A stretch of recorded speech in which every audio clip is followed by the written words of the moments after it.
Hello everyone, welcome back to Tutor Tips. आज है हमारा फ्री ट्यूशन का डे 20th, जिसमें हम 5th चैप्टर स्टार्ट करने वाले हैं बिजनेस एनवायरनमेंट।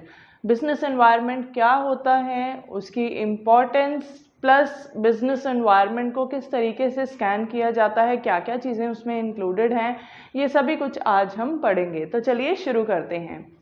बिजनेस एनवायरनमेंट क्या है?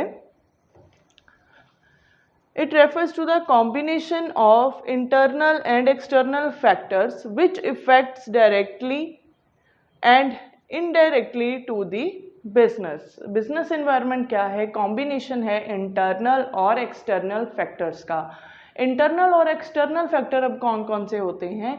Internal factors means within the organisation, ठीक है, जो भी हमारे पर्सन्स हैं, ठीक है, या फिर हमारी जो टेक्निक्स है, मटेरियल है, वो सारी चीज़ें जो बिजनेस को इफेक्ट करती हैं, ठीक है, सो दैट कि जो वर्किंग है बिजनेस की या ऑर्गेनाइजेशन की या उसकी फंक्शनिंग है, उसके ऊपर क्या असर पड़ता है। और दूसरी तरफ अगर हम देखें फैक्टर्स को, एक्सटर्नल फैक्टर्स को, तो एक्सटर्नल फैक्टर्स जो होते हैं वो बेसिकली इनडायरेक्टली जो है उनका इफेक्ट पड़ता है बिजनेस के ऊपर, क्योंकि वो इंटरनली इन्वॉल्व नहीं होते लेकिन एक्सटर्नली वो अटैच रहते हैं बिजनेस एनवायरनमेंट के साथ। एक्सटर्नल फैक्टर्स कौन से होते हैं? वो फैक्टर्स जो बिजनेस को इनडायरेक्टली इफेक्ट करते हैं, ठीक है, जैसे सपोज हमारा टेक्निकल हम कह सकते हैं एनवायरनमेंट हो गया, सोशल एनवायरनमेंट हो गया, पॉलिटिकल एनवायरनमेंट हो गया, इकोनॉमिक एनवायरनमेंट हो गया।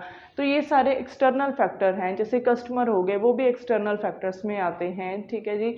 तो जो क्या है, इनका जो है इनडायरेक्टली इफेक्ट पड़ता है हमारे बिजनेस ऑपरेशंस के ऊपर, ठीक है जी। तो चलिए नेक्स्ट है, business environment refers to the aggregate of all those factors, forces, persons, institutions, organizations, rules, policies, laws, which are beyond the control of the business but have multidimensional effect on its existence, working and success।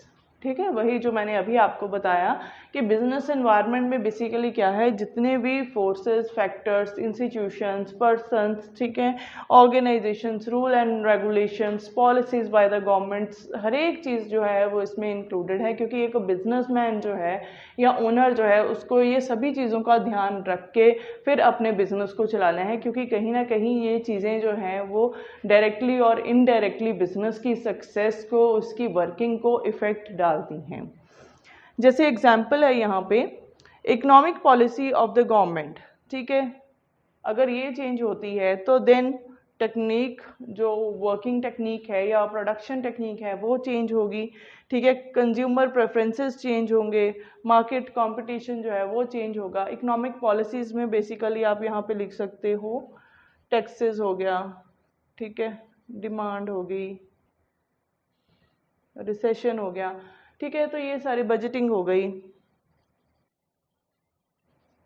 तो ये सारी चीज़ें क्या है, economic policy के under आती हैं government की। तो अगर इनमें कुछ चेंजेस आती हैं तो ऑटोमेटिकली जो बिजनेसमैन है उसको भी ये ध्यान में रखना होता है कि अगर गवर्नमेंट की पॉलिसीज चेंज हुई हैं, ठीक है, टैक्स रेट चेंज हुए हैं, टैक्सेस बढ़ गए हैं, ठीक है, तो देन क्या है, ऑटोमेटिकली उसकी जो प्रोडक्शन की कॉस्ट होगी उसमें भी फ़र्क आएगा, ठीक है। अब जो कॉस्ट होगी प्रोडक्ट की उसके ऊपर भी असर पड़ेगा इसका, ठीक है, सेल्स के ऊपर भी असर पड़ेगा, लोगों की डिमांड के ऊपर भी असर पड़ेगा, क्योंकि ऑटोमेटिकली अगर टैक्सेस भी बढ़ जाएंगे तो कहीं ना कहीं प्रोडक्शन की कॉस्ट भी बढ़ेगी, जो प्रोडक्ट के प्राइजेस हैं वो भी बढ़ेंगे, ठीक है, तो कस्टमर डिमांड पे भी असर पड़ेगा।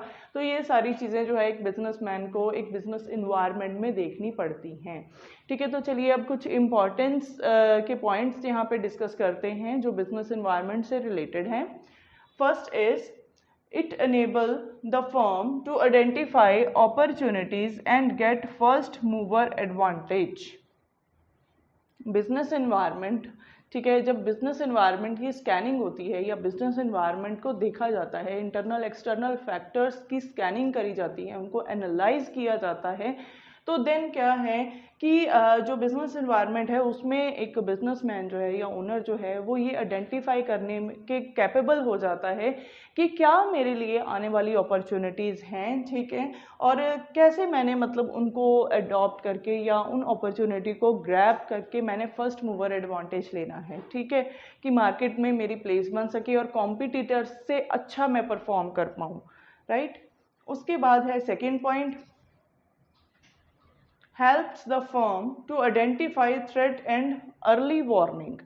अब जैसे फर्स्ट पॉइंट में हमने ये पढ़ा कि जो अपॉर्चुनिटीज़ हैं उनको आइडेंटिफाई करने में बिजनेस एनवायरनमेंट हेल्पफुल है, तो उसी तरीके से बिजनेस एनवायरनमेंट हेल्पफुल है थ्रेट्स और जो अर्ली साइंस होते हैं थ्रेटनिंग के, ठीक है, उनको आइडेंटिफाई करने के, क्योंकि हर एक बिजनेस ऑर्गेनाइजेशन जो है उसके साथ उसके कॉम्पिटिटर्स जुड़े होते हैं, ठीक है, उसके साथ और मार्केट में जो लोग हैं, ठीक है, या अदर बिजनेस यूनिट्स हैं वो जुड़े होते हैं, क्योंकि कहीं ना सम टाइम ऐसा होता है कि हर एक बिजनेस यूनिट जो है वो एक दूसरे से अच्छा करने की कोशिश करता है, अच्छा परफॉर्म करने की कोशिश करता है, न्यू प्रोडक्ट लॉन्च करने की कोशिश करता है विद एक्स्ट्रा बेनिफिट या फिर with we can say comparative benefits वो प्रोडक्ट को लेके आते हैं। तो जो बिजनेस यूनिट्स होते हैं आपस में उनका एक ऐसा थ्रेटनिंग हम ये कह सकते हैं पॉइंट आ जाता है कि जब वो एक दूसरे से डरते हैं या समटाइम आगे निकलने के लिए उनको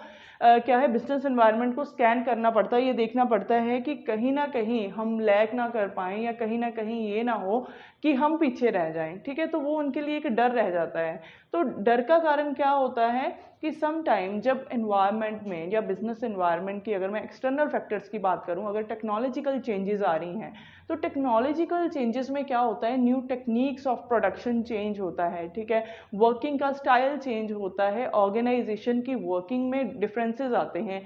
तो अगर तो जो बिजनेस यूनिट्स हैं इन सभी चीज़ों को के साथ कोप अप कर पाते हैं और इन सभी अपॉर्चुनिटीज़ को ग्रैब कर लेते हैं तो देन वो बिजनेस में सक्सेस पाते हैं। लेकिन कुछ ऐसे बिजनेस यूनिट्स होते हैं जो पीछे रह जाते हैं, जो टेक्नोलॉजी के साथ कोप अप नहीं कर पाते, तो उनके लिए कहीं ना कहीं ये थ्रेट हो जाता है compete करना अदर बिजनेस यूनिट्स के साथ। उसके बाद है हमारा third point, helping in coping with rapid changes.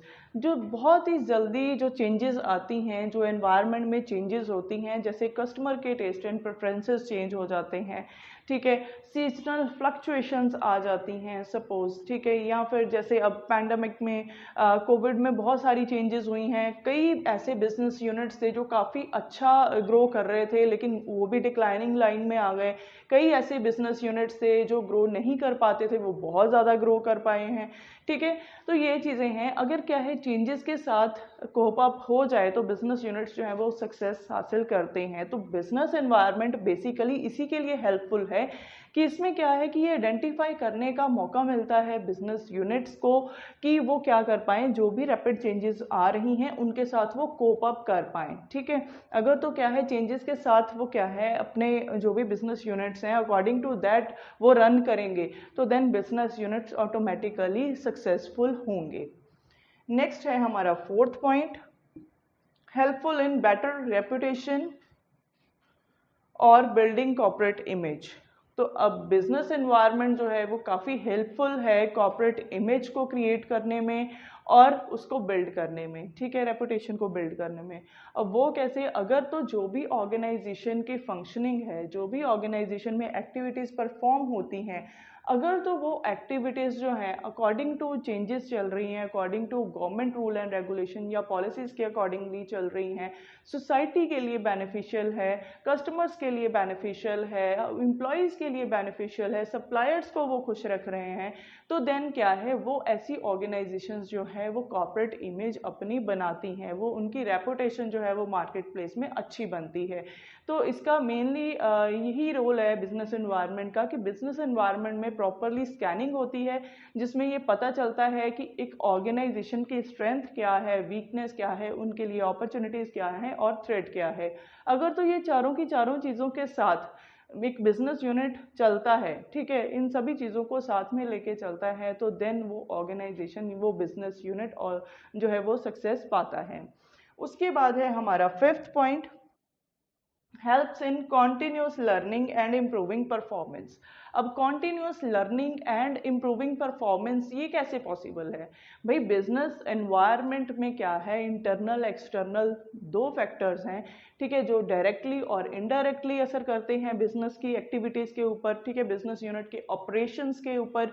तो देन क्या है, जब इनमें चेंजेस आती हैं, जब बिजनेस एनवायरनमेंट में जो इंटरनल एक्सटर्नल फैक्टर्स हैं, अगर जब उनमें चेंजेस आती हैं या वो इफेक्ट करते हैं बिजनेस यूनिट को, तो बिजनेस यूनिट्स के लिए, ओनर्स के लिए, उस मैनेजमेंट के लिए एक लर्निंग पॉइंट भी बनता है। वो लर्न करते हैं उन चेंजेस के बारे में, ठीक है, क्या क्या चेंजेस आई हैं, अब हमें क्या करना चाहिए सो दैट उन चेंजेस के साथ हम कोप अप कर पाएँ, ठीक है। एंड देन जैसे यहाँ पे लिखा है इम्प्रूविंग परफॉर्मेंस, अब जैसे टेक्नोलॉजी चेंज हो रही है, न्यू टेक्नोलॉजी आ रही है, तो बिजनेस यूनिट्स न्यू टेक्नोलॉजी अपने ऑर्गेनाइजेशन में, बिजनेस यूनिट्स में लेके आ रहे हैं, तो देन इससे क्या होगा, वर्किंग है या परफॉर्मेंस है, जो भी ऑपरेशंस रन हो रहे हैं उस पर्टिकुलर ऑर्गेनाइजेशन में, उसमें इम्प्रूवमेंट आएगी। अगर उसमें इम्प्रूवमेंट आएगी तो नेचुरली क्या होगा, जो प्रोडक्शन है वो अच्छी होगी, ठीक है, प्रोडक्शन अच्छी होगी, प्रोडक्ट्स बेटर क्वालिटी के बनेंगे, देन उसकी सेल ज़्यादा होगी, जिसका रिजल्ट क्या निकलेगा, प्रॉफिटेबिलिटी बनेगी,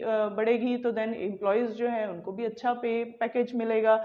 इससे क्या होगा, ओवरऑल ऑर्गेनाइजेशन की ग्रोथ होगी एंड इकोनॉमिकली भी वो अच्छा स्टैंड करेगी। तो ये थे हमारे points importance of business environment के। अब मैं आपको ये बताती हूँ कि ये जो सभी पॉइंट्स हमने डिस्कस करे हैं, ठीक है, बिजनेस एनवायरनमेंट कैसे हेल्पफुल है, ठीक है, एक बिजनेस यूनिट्स के लिए, ठीक है, कैसे वो हेल्पफुल है अपॉर्चुनिटीज आइडेंटिफाई करने के लिए, थ्रेट्स को देखने के लिए, देन चेंजेस के साथ कैसे कोप अप करते हैं, ये सभी चीज़ें अब मैं आपको बताऊंगी स्वॉट एनालिसिस के साथ कि किस तरीके से बिजनेस यूनिट जो है वो स्वॉट एनालिसिस करते हैं, एंड स्वॉट एनालिसिस क्या होता है जिससे बिजनेस यूनिट्स जो हैं वो सक्सीड करते हैं, प्लस ऑर्गेनाइजेशंस जो बिजनेस यूनिट्स हैं वो कैसे रैपिड चेंजेस के साथ कोप अप कर पाते हैं। तो चलिए वो देखते हैं। हाँ जी, तो ये है हमारा स्वॉट एनालिसिस। स्वॉट एनालिसिस में क्या आएगा, जैसे बिजनेस यूनिट्स हैं उनकी स्ट्रेंथ, वीकनेस, अपॉर्चुनिटी और थ्रेट, बिजनेस एनवायरनमेंट को स्कैन करने का एक ये टेक्निक है, एक टूल है, जिससे बिजनेस ऑर्गेनाइजेशंस या फिर यूनिट्स जो हैं वो क्या है बेटरली परफॉर्म कर पाते हैं एंड अच्छे से स्कैनिंग कर पाते हैं कि आने वाले टाइम पीरियड में हमने क्या करना है, क्या क्या चेंजेस आई हैं, उनके साथ कैसे कोप अप करना है।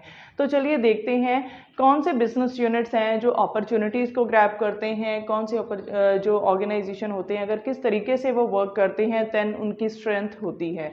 तो चलिए वन बाय वन डिस्कस करते हैं। जैसे फर्स्ट है स्ट्रेंथ, ठीक है, ऐसी ऑर्गेनाइजेशंस जो फोकस करती हैं क्वालिटी के ऊपर कि हमने क्या है स्टैंडर्ड्स के साथ चलना है, बेस्ट क्वालिटी प्रोडक्ट कस्टमर को प्रोवाइड करना है, तो देन क्या है वो फोकस करते हैं क्वालिटी के ऊपर कि विदाउट क्वालिटी हम कस्टमर को प्रोडक्ट नहीं देंगे। तो देन क्या है वो मेनली फोकस करते हैं क्वालिटी के ऊपर। देन डेडिकेटेड रिसर्च टीम, उनकी एक अच्छी रिसर्च टीम है जो प्रॉपरली मार्केट रिसर्च करती है, एनवायरनमेंट का रिसर्च करती है, एंड देन आगे अपनी जो भी प्रोडक्शन है या जो भी ऑर्गेनाइजेशन की फंक्शनिंग है उनको परफॉर्म करती है। उसके बाद है affordable prices plus loyal customers, जो भी प्रोडक्ट वो पर्टिकुलर बिजनेस यूनिट बना रहे हैं, ठीक है, उन प्रोडक्ट्स के जो प्राइजेस हैं वो रीजनेबल हैं, कस्टमर जो है उनको अफोर्ड कर सकते हैं, एंड देन इससे क्या है कस्टमर की लॉयल्टी भी बनती है, कस्टमर लॉयल रहते हैं कि हमें क्या है अच्छी क्वालिटी का प्रोडक्ट जो है वो अफोर्डेबल प्राइस में मिल रहा है। तो इससे कस्टमर रीच भी बढ़ती है, सेल्स भी बढ़ती हैं, प्लस जितने भी कस्टमर आते हैं वो लॉयल रहते हैं अपनी उस पर्टिकुलर बिजनेस यूनिट के साथ, मतलब जहाँ से वो प्रोडक्ट खरीद रहे हैं। तो ये क्या है बिजनेस यूनिट की स्ट्रेंथ हो जाती है, उनका एक पॉजिटिव पॉइंट हो जाता है मार्केट में स्टे करने का, सर्वाइव करने का। उसके बाद है वीकनेस। वीकनेस का कैसे पता चलता है, बिजनेस एनवायरनमेंट बहुत हेल्पफुल होता है जब बिजनेस एनवायरनमेंट में स्कैनिंग होती है, ठीक है, बिजनेस यूनिट्स जो हैं वो ये स्कैन करते हैं कि हमें पता चल सके कि हमारा जो इर्द गिर्द हमारा जो एरिया है, ठीक है, एनवायरनमेंट है, ठीक है, उसमें क्या चेंजेस आ रही हैं या क्या क्या न्यू अपडेट्स आ रहे हैं, ठीक है, कि सो दैट हम उनके साथ कोप अप कर पाएँ। तो कुछ ऐसे यूनिट्स होते हैं जो नहीं कर पाते कोप अप, जैसे आउटडेटेड फैसिलिटीज़ उनके पास है, मतलब बहुत पुरानी हम ये कह सकते हैं कि टेक्निक्स ऑफ प्रोडक्शन उनके पास पुरानी है, ठीक है, वो न्यू टेक्निक्स को नहीं लेके आ रहे, टेक्नोलॉजी के साथ कोप अप नहीं कर रहे, और वर्किंग कंडीशंस जो है वो भी आउटडेटेड हैं, प्रॉपरली फैसिलिटीज़ जो है वो एम्प्लॉयज़ को नहीं दे रहे, ठीक है। उसके बाद लैक ऑफ फंडिंग, पैसा नहीं है, ऑब्वियसली अगर पैसा नहीं है तो तभी वो क्या है, अच्छे से जो टेक्नोलॉजी है उसको जो अडॉप्ट नहीं कर पा रहे, ठीक है। तो ये भी वीकनेस हो जाती है बिजनेस यूनिट की। देन है अनअसेसेबल लोकेशन, जहाँ पे बिजनेस यूनिट है उसको असेस करना बहुत मुश्किल है, ठीक है।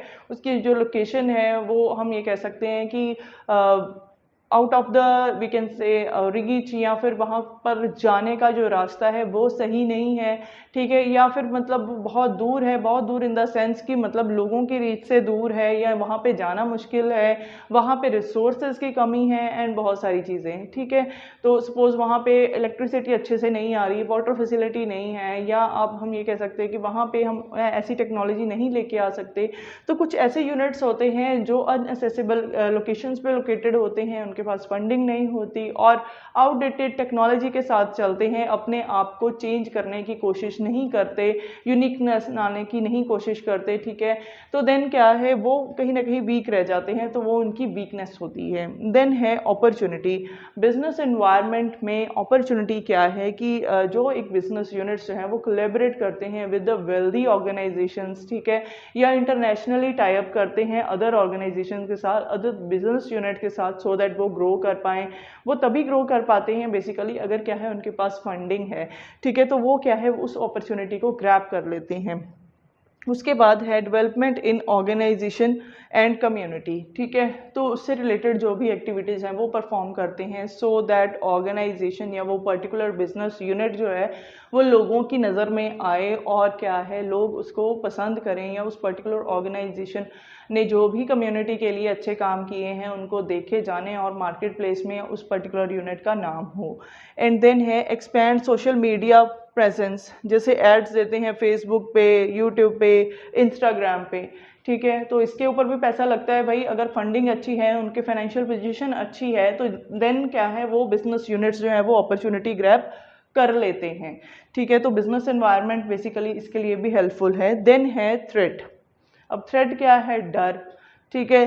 तो जब प्रेशर हो जाता है कि कॉस्ट कम करनी है, लेकिन कुछ बिजनेस यूनिट ऐसे हैं जिनकी कॉस्ट बहुत ज़्यादा है, रिजल्ट उसका क्या निकलता है, प्रोडक्ट के प्राइसेस बहुत ज़्यादा हैं, तो देन कहीं ना कहीं वो कंपनीज जो हैं या वो पर्टिकुलर जो बिजनेस यूनिट है वो मार्केट प्लेस में कम्पीट ही नहीं कर पाते, क्योंकि अदर जो हमारे बिजनेस यूनिट्स हैं वो उनसे ज़्यादा अच्छी क्वालिटी का प्रोडक्ट कम प्राइस में दे रहे हैं, ठीक है। तो ये उनके लिए थ्रेट हो गया। देन है इंक्रीज कंपटीशन। कंपटीशन बढ़ रहा है भाई, यूनिकनेस आ रही है, लोग जो हैं या फिर जो बिजनेस यूनिट्स हैं, ठीक है, अदर बिजनेस यूनिट्स के साथ, जैसे सपोज जो भी पर्टिकुलर प्रोडक्ट बना रहे हैं, ठीक है, उनमें बहुत सारा जो हम ये कह सकते हैं चेंजेस आ रही हैं, यूनिकनेस आ रही है। अब इसकी एग्जांपल मैं आपको देती हूँ, जैसे आप रूटीन बेसिस पे पेन पेंसिल्स यूज़ करते हो ना, अगर मैं पेंसिल की एग्जांपल दूँ तो पेंसिल जो कंपनी बनाती हैं, अब तो बहुत सारी कंपनीज आ गई हैं। जब हम आपकी एज के थे या आपसे थोड़े छोटे थे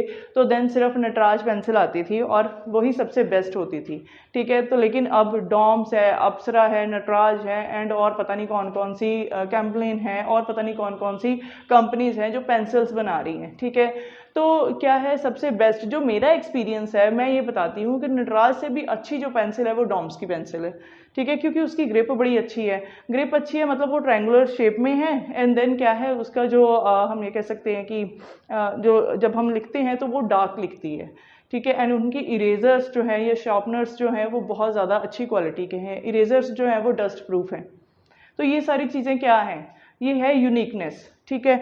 तो मतलब अगर तो ऐसे बिजनेस यूनिट्स हैं जो क्या है ऐसी यूनिकनेस के साथ नहीं आते, ठीक है, तो फिर कहीं ना कहीं वो पीछे रह जाते हैं। उनके लिए ये डर बैठा रहता है कि हमसे आगे निकलने वाले लोग भी हैं, ठीक है। अब देखा जाए तो मार्केट प्लेस में डॉम्स ने बहुत ज़्यादा तरक्की कर ली है, बहुत ज़्यादा अपना मार्केट शेयर बना लिया है। उन्होंने, आपने देखा भी होगा, एक ट्रांसपेरेंट और ब्लू लाइनिंग कॉम्बिनेशन के साथ उनकी किट्स आ गई हैं। वो किट भी क्या है 70 रुपीज़ से शुरू हो जाती है और मतलब 500 तक की आप वो किट ले सकते हो।